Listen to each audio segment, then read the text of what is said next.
Assalamualaikum warahmatullahi wabarakatuh. Di sini kami akan mempresentasikan kerja dari kelompok kami. Perkenalkan, nama saya Niko Maulana dengan NIM 2022240001. Perkenalkan, nama saya Ridwan Aryadi dengan NIM 2022240012.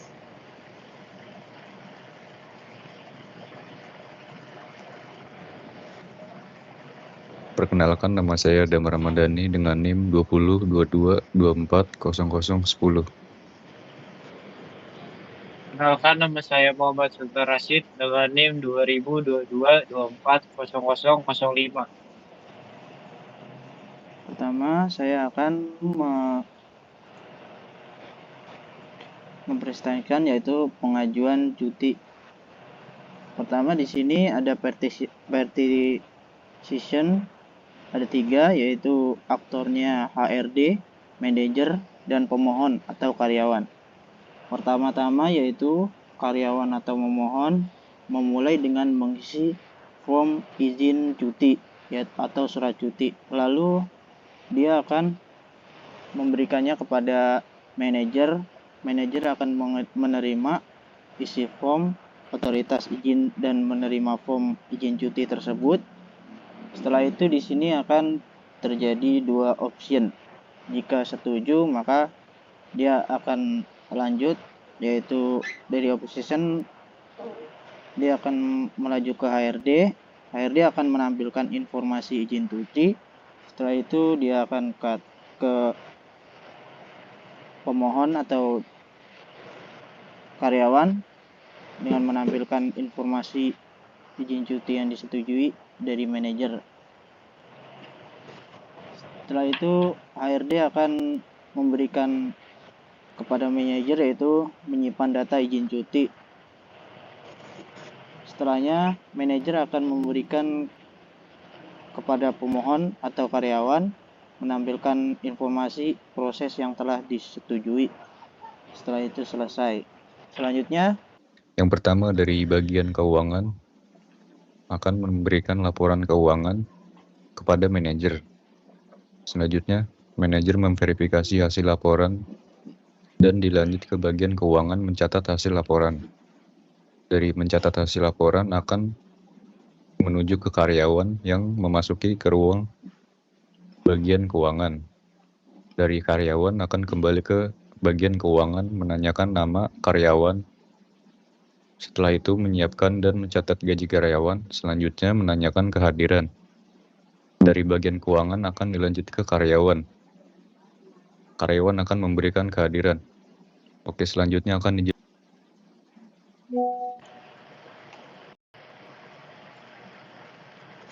Mohon maaf, dilanjutkan oleh saya Ridwan Aryadi. Nah, setelah di bagian karyawan memberi kehadiran, ia terus ke bagian keuangan. Nah, bagian keuangan itu akan mencatat data, terus dia akan menghitung gaji dan total peminjaman, dan dia mencatat total gaji, dan itu akan ditaruh di data gaji karyawannya. Nah, setelah itu ia akan menyerahkan gajinya. Nah, terus dia ada 2 opsi. Yang pertama memberikan seutuhnya gajinya, dan yang kedua adalah memberi setengah dari total gaji. Nah, setelah itu karyawan akan menerima gaji tersebut.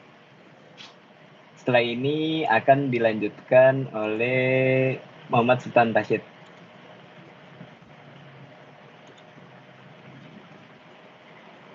Bagian penutup ini ada kesimpulan. Poin pertama itu BPMN adalah standar notasi grafis, yang hal ini berarti bahwa BPMN memiliki simbol-simbol grafis yang baku dan diakui secara internasional. Simbol-simbol ini dapat digunakan untuk menggambarkan berbagai jenis aktivitas bisnis seperti tindakan, pengambilan keputusan, dan interaksi antar sistem. Lalu poin yang kedua yaitu BPMN dapat digunakan untuk memodelkan proses bisnis secara visual, Model proses bisnis ini dapat membantu pemahaman dan komunikasi antar stakeholders. Stakeholders adalah pihak-pihak yang berkepentingan dalam proses bisnis seperti karyawan, manajer, pelanggan, dan pemasok. Model proses bisnis yang visual dapat membantu stakeholders untuk memahami aliran kerja proses bisnis serta hubungan antara berbagai aktivitas dalam proses tersebut. Setelah ini akan dilanjutkan oleh Ridwan. Nah, BPM yang ketiga adalah BPM dapat mempermudah implementasi proses bisnis dalam software. Nah, model proses bisnis yang dibuat dengan BPM dapat digunakan untuk mengembangkan sistem informasi yang mendukung proses bisnis tersebut. Nah, sistem informasi yang dibangun berdasarkan model proses bisnis yang tepat dan lebih mudah untuk diimplementasikan dan digunakan. Sekian dari kelompok kami. Lebih banyaknya mohon maaf. Wassalamualaikum warahmatullahi wabarakatuh.